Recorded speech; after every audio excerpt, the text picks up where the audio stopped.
সিনফান মিন আহলিন নার লাম আরাহুমা, নবীজি বললেন দুই শ্রেণীর মানুষ আমি তাদেরকে এখনো দেখি নাই, অথচ তারা জাহান্নামের ভিতরে যাবে।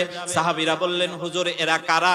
আল্লাহর নবী বললেন কওমুম মাআহুম সিআতুন কাআদনাবিল বাকারি ইয়াদরিবুনা বিহান নাস, এরা হলো ওই সমস্ত শাসক যারা হবে দুনিয়ার বুকে, স্বৈর শাসক যারা হবে, যাদের হাতে পাওয়ার থাকার কারণে তারা জনগণের উপরে অত্যাচার করেছে, জুলুম করেছে, ক্ষমতার অপব্যবহার করেছে।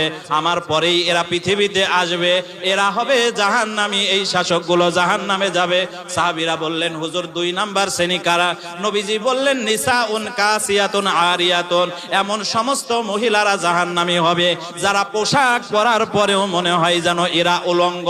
কোন জায়গায় কতটুকু উঁচু, কোন জায়গায় কতটুকু নিচু, সাদা না কালা, ফর্সা না কেমন কি, সব কিছু পোশাক পরার পরেও এদের বোঝা যায়, দেখা যায়।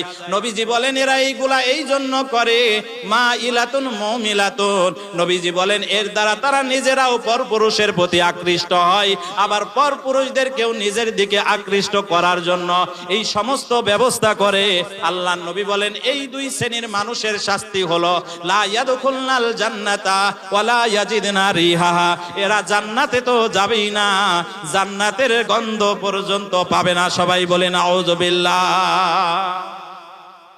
এই জন্য মা বোনেরা সিদ্ধান্ত আপনাকে দুনিয়া থেকেই নিতে হবে, আপনি জান্নাতে যাবেন নাকি জাহান্নামে যাবেন। মা ফাতেমা ছিলেন নবীজির কন্যা, কত কষ্টে জীবন যাপন করেছেন, এদের বই পড়বেন। আসিয়া আলাইহিস সালাম অত্যাচারী ফিরাউনের স্ত্রী ছিলেন, সে জান্নাতে যাবে, এদের জীবনী পড়বেন।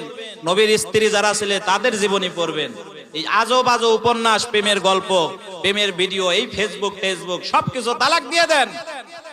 আপনার দেওয়া একটা পোস্ট, আপনার দেওয়া একটা রিলস ভিডিও উলঙ্গ অর্ধরগণী হয়ে যেই ভিডিওটা মানুষকে দেওয়ার জন্য, ভিউ কামানোর জন্য, ফেসবুক থেকে ইনকাম করার জন্য শরীর খুলে খুলে যুবকদেরকে দেখাচ্ছেন, আপনি মারা যাবেন, এই ভিডিওগুলো কিন্তু থেকে যাবে। থাকবে কি থাকবে না?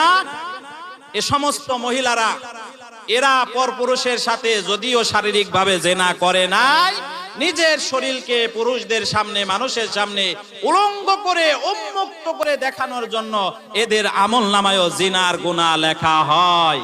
জিনা শুধুমাত্র যৌনাঙ্গের দ্বারা হয় না, নবী বলেছেন পর নারীর দিকে চোখ থেকে যখন চোখ দিয়ে দেখে ওই চোখের জিনা তার আমলনামায় লেখা হয়। আবার যদি কান দিয়ে পর নারীর সাথে কোন নারী কোন পুরুষের সাথে ঘন্টার পর ঘন্টা গল্প করে যাচ্ছে, এদের ভিতরে কোনো বিয়ে হয় নাই, কানের জিনা হবে। কোন নারী যদি পুরুষ যদি নারীর কোনো চিহ্ন নিয়ে অন্তরের ভিতরে প্রেমের কথা চিন্তা ভাবনা করে, আল্লাহর নবী বলেন তার অন্তরের জিনা হবে।